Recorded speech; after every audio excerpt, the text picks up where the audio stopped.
Okay, good morning and good evening sa mga nanonood at nakikinig sa ating simple video on physics. Intro muna tayo.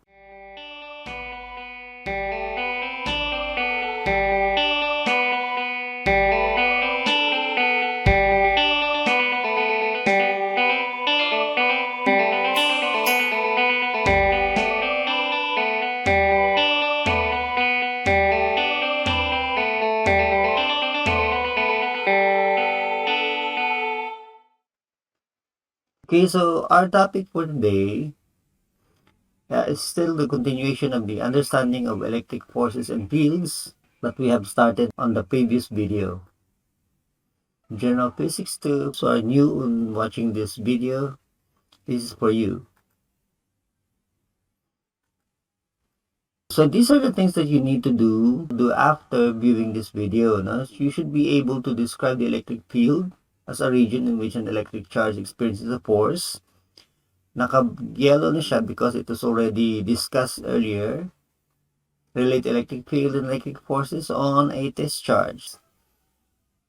What we're not done yet is so we're going to draw electric field lines of particular charge and charge distributions, as well as calculate the electric field due to a system of point charges using Coulomb's law and the superposition principle. Start with the saying, if you can't fly, run. If you can't run, then walk. If you can't walk, then crawl. By all means, keep moving forward. Let's begin. Other ways to express electric fields. We have already discussed this one before. For now, we're going to express another way, the electric field, as expressed from the point of view of the field generator or yung charge na nagkakos ng electric field. And it can be derived from the generic expression itself. Okay, we start with this formula.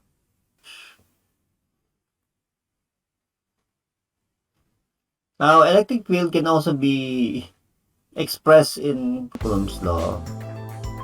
As expressed slightly different with Q prime rather than Q1, Q2. No? Then, we combine that with the expression for the electric field. This expression now will now be replaced by this expression. So we come up with a newer combination. Cancel lang yung Q prime. And then, we now have the formula. This one. This expression is only valid for point charges. Okay, so in the same way, using the different configurations of charges, we're going to solve them both visually or graphically and analytically or mathematically. Okay, let's start with the first configuration once more. It's a line segment of length 1 meter with charges positive on one side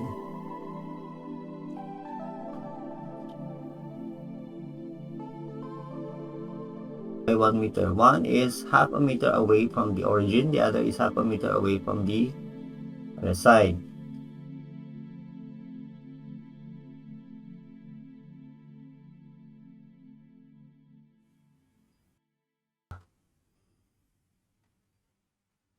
Okay, so we have the electric field starting from that distance. That is the field generated by Q1. Okay, that is the force, that is electric field direction. At E2, we have a longer distance, so we come up with another expression. So the two combination gives us the following set of charges. Okay, so Q1, Q2. Okay, to solve for the electric field from generated by point charge 1 on A and point charge 2 on A again, we're going to tabulate them now side by side so you can see the solution. Again, we use the constant case of E, 9.0 times 10 to the 9. The equation, two separate equations. Notice there is a specific that we have what you call the absolute value sign to specify that the charges we're going to use is already dependent on the direction that we have assigned them rather than the sign of their charges.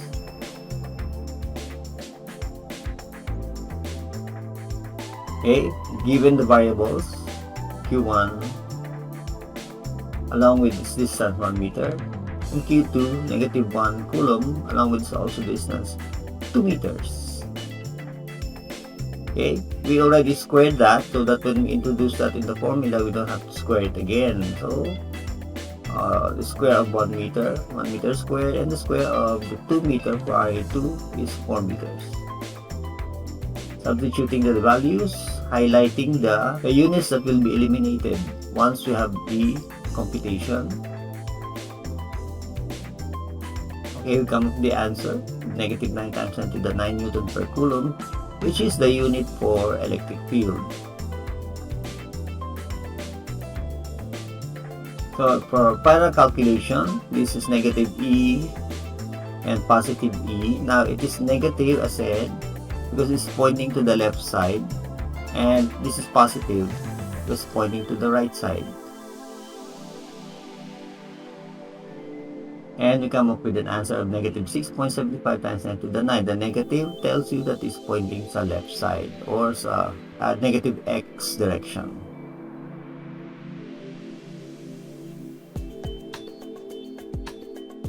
Now for this one, if you want to calculate the electric field at point B, we also have the same set of equation available. Question is, you have to perform this on your own. The solution is just the same, only that the signs are opposite. Let's have another one. Setup number 2. An equilateral triangle of side length 1 meter with an alternating positive 1 charge, negative 1 coulomb charge, and positive 1 coulomb charge placed at its vertices. Referring this one, I'm referring to point A.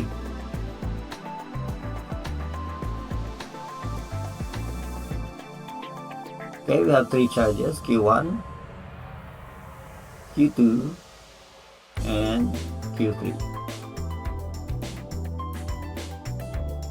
Arrange them on an equilateral triangle setup with the center of the equilateral triangle at the origin. You label them A, B, C. Now the point A here is clearly the point at which we're going to calculate the effect of the electric field of both Q2 and Q3. Now each one, since they're separated by a meter distance, so the question is, what is the electric field at point A? First, we have to visualize Q2 and Q3. Why do we do that? Now, ang Q1, it has a point charge. It is now considered a test charge. It's now considered a test charge because it is located at A, which is in that case, you cannot measure the electric field of test charge A from itself. It has to be in a space around it. So this one therefore is the one that generates an electric field towards that direction, and this one too. However, this one is attractive, meaning this charge has the tendency to go to that way, so therefore it will point towards that way, and this one, since this is a positive, it will point that way. Okay, it's generated from Q2 to Q1. Okay, that's the direction. And then, that's the formula. From Q3 to Q1, now that's the direction of force. And the formula is Q3 over R31. Now, R31 referring to the distance from here to there, no? That is also 1 meter. This is also 1 meter. Now, removing that one, and let's see how the resultant vector will look like. Now, if you remember, there are two ways to solve for the field, no? Analytical and graphical. So, graphically, I can show you this one.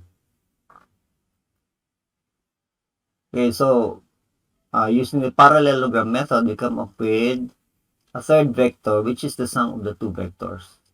Notice its direction. What is the angle of that one?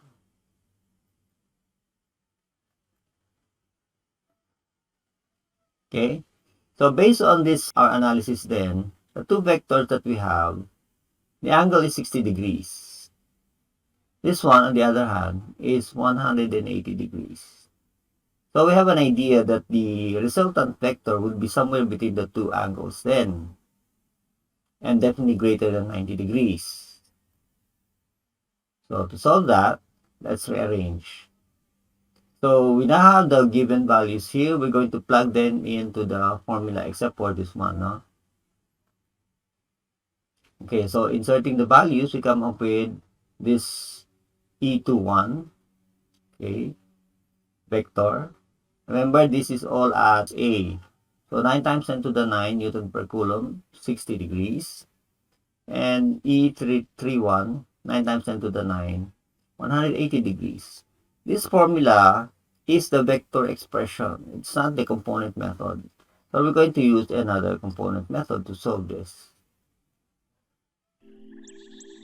Okay, we need to specify the fields written down here, the x component and the y component of each one.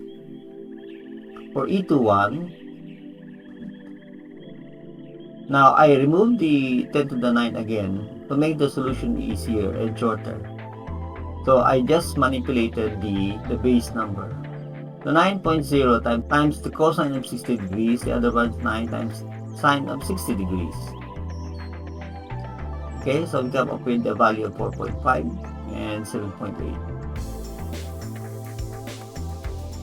For the other vector, the clue of course is the orange color. The one pointing at the 180 degree direction or the opposite direction comes with negative 9. However, the sign of that is 0 because it has no vertical component. So the sum of which two vectors. Now notice this is referring to the vector themselves. This is referring to the sum of the components. So for the sum of the electric field along x, negative 4.5, and this one positive 7.8. Now, okay, using the Pythagorean theorem, we come up with this expression. And we ended up with the same value, 9 times 10 to the 9 Newton per Coulomb. That's only the magnitude. To give you the direction, we now have this one. We use the arctangent of e sub y over e sub x, the y components over the x component. Now, we come up with two values now. For this ratio, we come up with negative 60 degrees as one of the answers. The other is positive 120 degrees. Now, why? Bakit ang i-highlight ko yung 120 degrees as the answer rather than negative 60? It's because this ratio, you can come up with the same ratio with one is negative ang y, then positive ang x. The other one, positive ang y, negative ang x. Let's have a little math moment.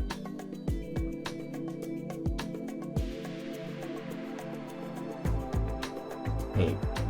I have to specify the two directions twice for each quadrant. So for quadrant 1, the y is positive and the x is positive for all angles there. All angles there have a y component and x component that are both positive. Here, for all angles here, positive ang y, negative ang x. Now, this is one of the answers.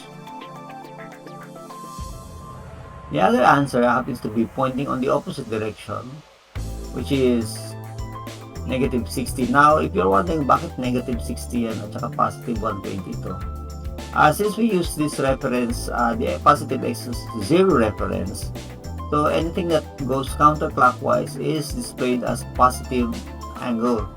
On the other hand, if you move the opposite direction, you come up with a negative angle as a matter of convention. Notice that both angles have the same tangent. Kasi yung ratio of negative x and negative y and negative y over negative x are the same. So the calculator just gives you the same most of the time yung lower value, which is negative 60. So if you get confused, then all you have to do is add 180 here, you can have 120. So here is your final answer.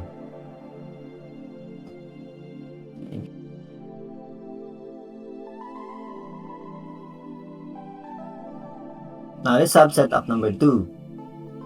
An equilateral triangle of side length 1 meter with an alternating positive, negative, and positive 1 coulomb charges placed at its vertices. This time at point B. No, hindi siya take home, no? Okay, again, we have 3 charges arranged on an equilateral triangle. Okay, labeled point A, B, C, with a 1 meter distance from each other. The question is, what is the electric field at this point? To come up with that electric field at that point, we're going to remember that we have to visualize the charges, the fields, at that point. So excluding Q2. So from Q1 to Q2 and from Q3 to Q2. Now bear in mind that they're both opposite charges. So therefore, this one goes to that direction with that formula. This one goes to that direction with this formula. Again, you sum them up in a way that you do that for superposition. Now, how are you going to come up with this solution? Okay, using the polygon method or the graphical solution, we come up with a direction that is exactly between the two. It appears that they have the same value again, and so therefore their sum up using the parallelogram method points the resultant vector downward.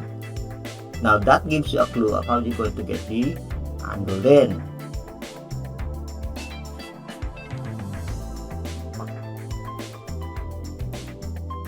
Okay, so I put that back on the grid. So mag-mat moment tayo, no?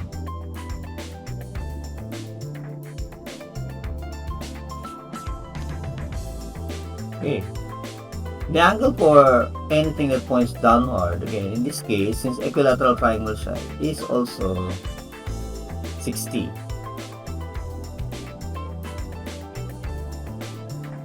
The other one is 180 plus 60 or 240.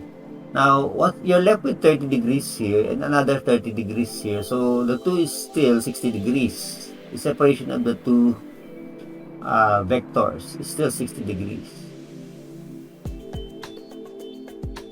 Okay, again, we have the same values given as before, only that the charges are both positive. This charge is positive, that charge is positive. And we come up with this answer then.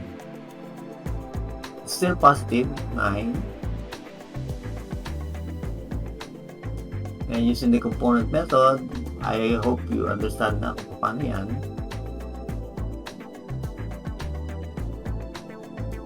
Okay, now notice this one, ang sum niya is 0. This one, sum niya is twice. Okay, so we come up with the 15.6 times 10 to the 9 Newton per Coulomb, or approximately 1.6 times 10 to the 10 Newton per Coulomb. To get the answer then, we don't have to solve for the tangent because they already a clue. Now notice our choice is 270 again, but negative 90 is equally as valid. Why? For our math moment, let's look at this one. Now, from here to the downward vertical is 90 degrees. But since we move the direction clockwise, we call it negative 90. Which consequently, we can also call that on the opposite side, which is the same vector also, as 180 plus 90 or 270. It's referring both angles refer to the same direction. Okay, so therefore that's our final answer. 1.6 times 10 to the 10 Newton per Coulomb, pointing at 270 degrees. Okay. For our next video setup, which is 4 na charges on, we'll do that on our next video. Make this video a little bit shorter. Okay, so bye for now.